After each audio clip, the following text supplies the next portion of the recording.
வணக்கம், என் பெயர் கஷ்வினா. நான் சமதி படிக்கிறேன்.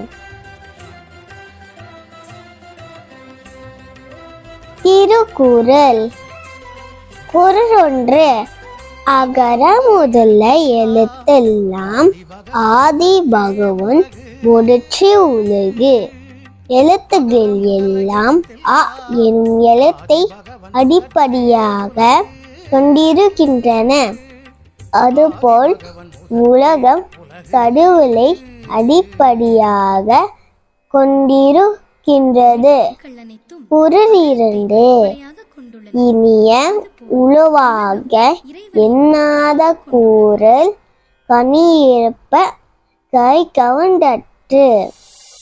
நம்மை தரும் இனிய சொற்கள் இருக்குமோடு அவற்றை பயன்படுத்தாமல் தீமையை நேர்படுத்தும் கடல் சொற்களால் பேசுவது கனி இருக்குமோது காயை பறித்து தின்பதுக்கு ஒப்பாகும்.